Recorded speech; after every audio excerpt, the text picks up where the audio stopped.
I got a battery in my van. Yeah, I bought a deep cycle battery that is now powering everything in the back house side of my van. Yeah, insane. Y'all thought it was never gonna happen, didn't you? Truth be told, right? Come on, tell me. I know you thought Chrome would never get a battery, that he was gonna be so stubborn and just hold out doing it simple. Here's why I bought a deep cycle battery just the other day. I had a friend of mine who messaged me and said, hey Chrome, I bought myself one of those yellow top, fully sealed Optima batteries. He bought it for his car stereo, and he decided he's not going to put it into his car stereo build that he's doing, and asked me if I needed a battery for my van. It's brand new. He's like, look, I paid $300 for it. You can have it for $100. Oh yeah, I was like keys in the ignition, started, went ripping over there, grabbed the battery. How can you say no to a $100 fully sealed deep cycle battery? So there's no off-gassing, nothing dangerous? Yes, please. So there's the battery. It's an Optima. It's a smaller 55 amp hour battery. And the way I look at things is if I can survive an entire year inside of my van with no way to charge my laptop other than my van starter battery, then this thing is a huge jump up for me. Besides, I like the fact that it's a sealed battery. So this thing can be mounted upside down, sideways, doesn't matter. It's fully safe to use, and it's safe inside your vehicle. $300 is what he paid for it. So I'm not gonna complain about it. I think I got a great deal on it, and I had already purchased my battery isolator already, so I had everything I needed to set this up. Not quite done with the install because this thing still needs to get bolted down to the floor.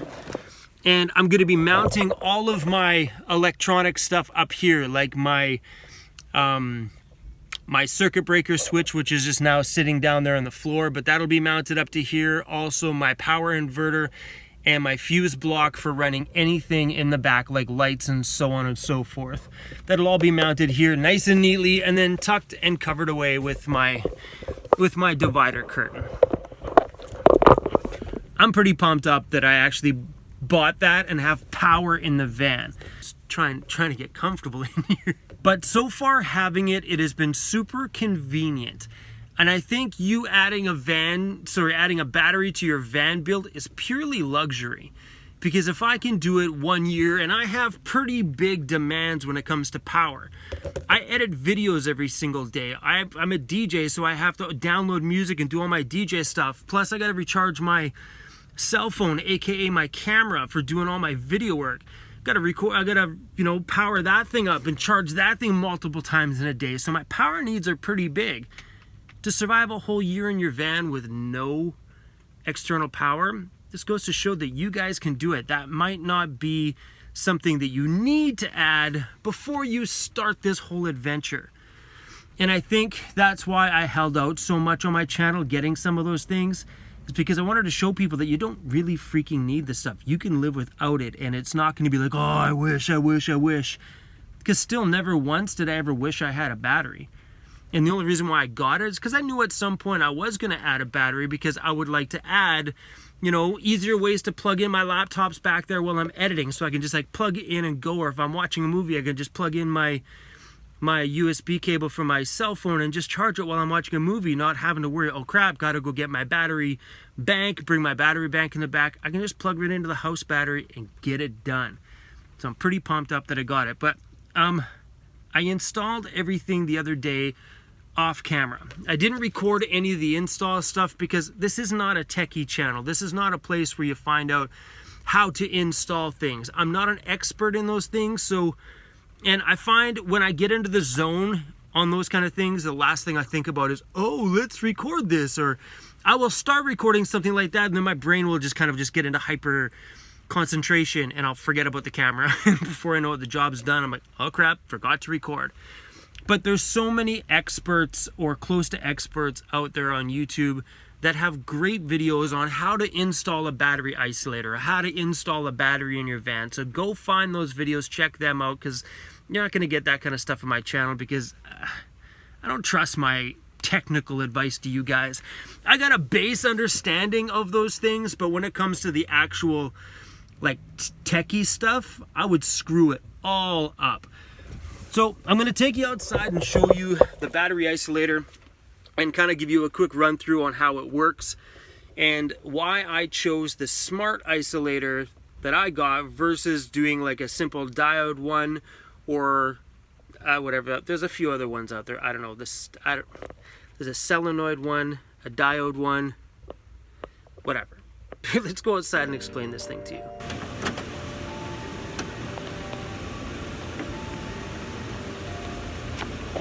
Doing this out in the rain, kind of shitty. Look at my glass, you can barely see through them.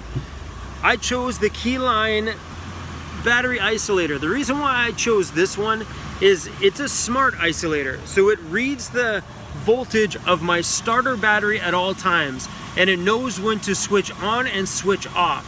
Also, when you shut your vehicle off, the second this voltage gets down to like 12.8 volts, which is like what it needs to be at a full charge, then it automatically shuts the isolator off instantly without you even having to sweat, worry about it, or anything. And I like that about it. The isolator, I never actually mounted the isolator yet because I knew I wanted to show you guys this stuff.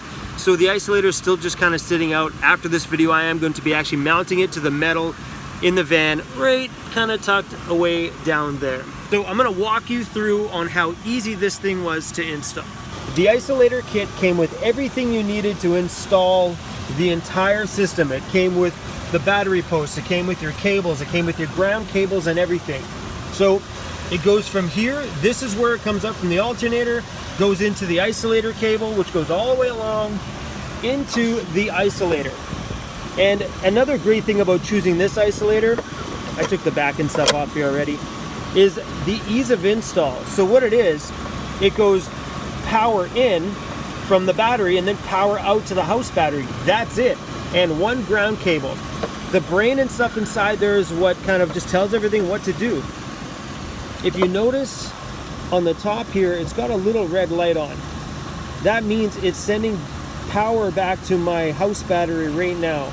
And as soon as it drops down to 12.8 volts, it automatically shuts the isolator off. So let's shut the van off and see how long it takes for that thing to shut off. What's up, homie? Just making a movie, buddy.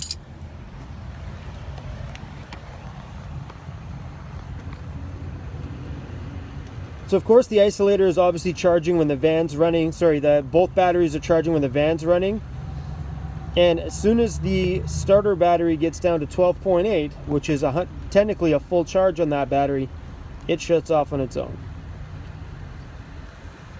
Hopefully this isn't like a really long, awkward, there we go. Isolator is now off. Basically meaning is that now there's no power going from this cable to this cable. It's now shut off. The battery isolator has 4 screws on the top of it there, so you can screw it to a wall or mount it somewhere. I'm actually just going to use double-sided tape and mount it right there. That way it's easy access. That area is super dry on top of the wheel well. And I can also see the indicator light if I ever need to just pop up here and check and make sure everything's working okay. Forget this rain.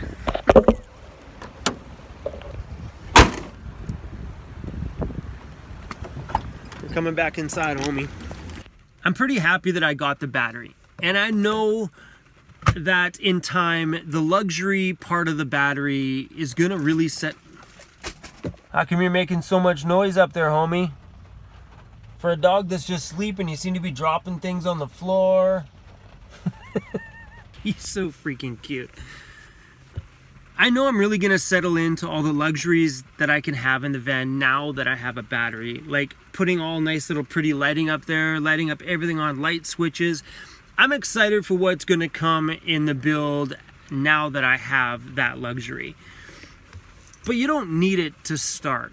It's just a luxury. If you want to add it, add it. If you don't think you really want to spend the money now, then freaking don't. I rocked just about a year. We're talking like a week shy of a freaking year without one.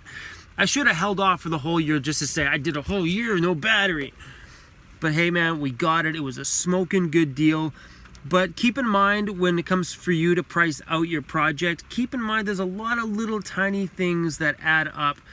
like I needed a multimeter, which was 25 bucks. Then I needed a few little clamp ends, and then I needed a couple of different fuses so I could fuse back here, fuse up there. Even though the instructions never said to use a fuse, looking on the forums on their website didn't say you needed a fuse. Everyone was like, no, you don't need it. But I added one on the front anyway, and I added one back here anyway, just to kind of protect the solenoid and protect everything that's going on back here. The last thing I want is something to go and fry the house stuff or whatever. So I picked up some fuses. So those are all additional costs that, you know, people don't think about. Like I was at Princess Auto, I spent $60 the other day on a few different fuses and some clamps and a multimeter. Like it's add that to add that to add that to add that to add that, before you know it, you're like $600 deep adding a battery. I'm not sure what the total cost on this was. The isolator was about 180. I probably spent about 70 bucks on miscellaneous parts and cables, and I needed a few different tools that I didn't have. But all in all, it was super affordable, and I'm happy I put it in here, and it's going to be exciting to see what kind of things I light up in here with it. Anyway, guys, thanks for watching, and like, comment, subscribe, and all that other good stuff. You hear that? You hear that stuff on the roof? Rain. That means I'm going to find somewhere that's got Wi-Fi in this mall parking lot, and I'm going to pull up there. I feel like searching the web today. You know, ever get in those moods where you just want to like cruise through Amazon, or cruise through Craigslist and see what's on? That's my mood today. I just want to like surf the net. It's a rainy day. Sounds like a good thing to do. Hey, we made a video today. That's a big bonus. Booyah! All right, guys, we out of here. I'll say bye, homie. Say bye to everybody. Okay, see you later. Adios.